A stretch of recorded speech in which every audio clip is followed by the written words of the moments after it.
Well,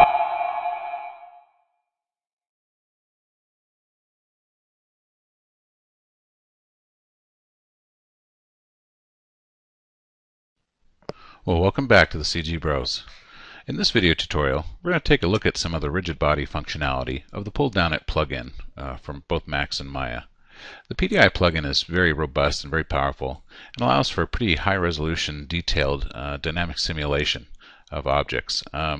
So let's go ahead and get started. Now I'm going to use the file that I used for one of the other video tutorials, path-based fracturing. That was video 4. For this video tutorial. So let's go ahead and get started. So I'm going to go ahead and select my curve. And let's go ahead and select our fracture interface. Let's go ahead and make sure that our curve is selected here, that we've got path-based selected. And I'm going to go ahead and reduce my number of shards from 1000 to 300. Just makes it a little faster to calculate. Now this time around, we're going to go ahead and activate this cracker object. And what this will actually do is create a rigid body sphere that traverses the path. It's basically animated along the path and acts as a passive rigid body that fractures the geometry as it animates. Let's go ahead and assign a new material to the cut faces here as well. That'll create a shader that's assigned to the interior faces of our fractured objects. And I'm going to go ahead and leave create PDI objects from fragments unchecked, and I'll show you how to make those create those manually. Also, we're going to go ahead and leave the width at 0.1. Just to make sure we have a pretty fine level of detail here along the curve. Let's go ahead and shatter it. Let's select our object, shatter.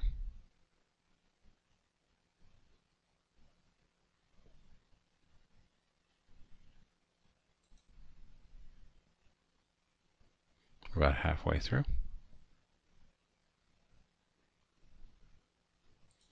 Okay, 100%. All right, you should see it kept pretty closely with the path that we selected here. Okay, let's go ahead and create a polycube underneath our object. Okay, and let's go ahead and make sure that it's set pretty closely. Let's go to the side viewport. Let's just make sure that's set underneath the geometry that we fractured here. That looks pretty good. All right, let's go ahead and create our rigid bodies. All right, this is a rigid body creation window. Let's go ahead and open that up. Let's take a look at our geometry. This we'd like to be a passive rigid body. We don't want it to move, but we want it to collide with the other objects. So let's go ahead and set that to passive. And the selection sets that we have here are based on the capsule volume, a convex hull, which basically creates a skinning around your object, and the actual mesh based on its vertex topology. And it can be an animated object, and you can also flip the collision side here. But we're just going to go ahead and set this to auto so that it creates the most efficient cage for the simulation. Let's go up and select our shatter group here. Let's go ahead and make those auto as well. Now for the most accuracy, you'd select this to set it to mesh here, but we're just going to go ahead and select it here to auto. Let's go ahead and put the shaded mode on. And here's the cracker object that I was talking to you about. Right there.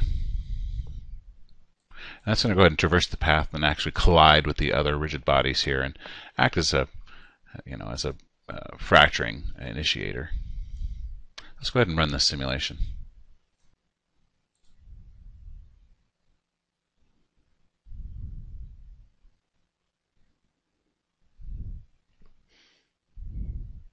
So you can see all the fractured objects are actually simulating now, and it's not holding together as one object. That's because we didn't declare it as an object, and we do that by creating a fracture body, and we'll do that next.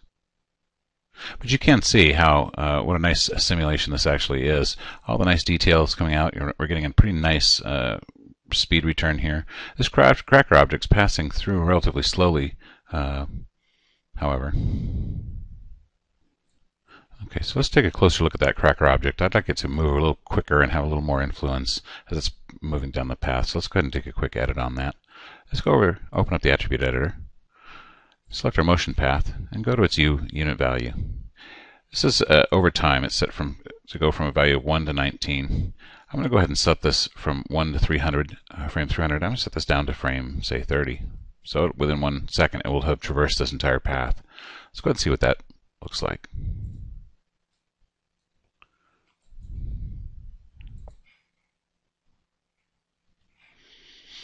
You can see it running a lot more quickly and actually causing a lot more perturbation here through our simulation.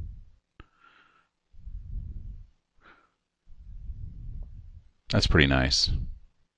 It's very dynamic, very robust, very solid. That's one thing I'll say about PDI is a very solid simulation system.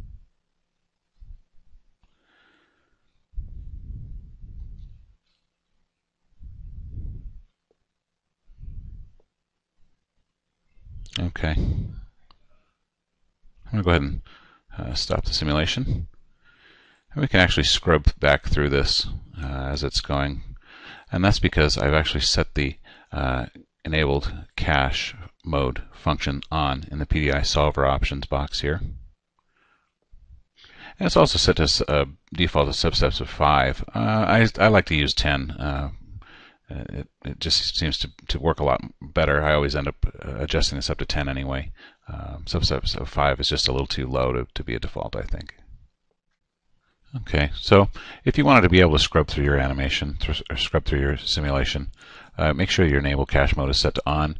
And here you can also set your number of threads that you're using to calculate your simulation. I usually set that to 1 because I'm out doing other things. But if I'm doing only my simulation, I'll set that to everything I've got. So join me in the next lesson where I actually set up a fracture body and get a more sophisticated simulation. See you then.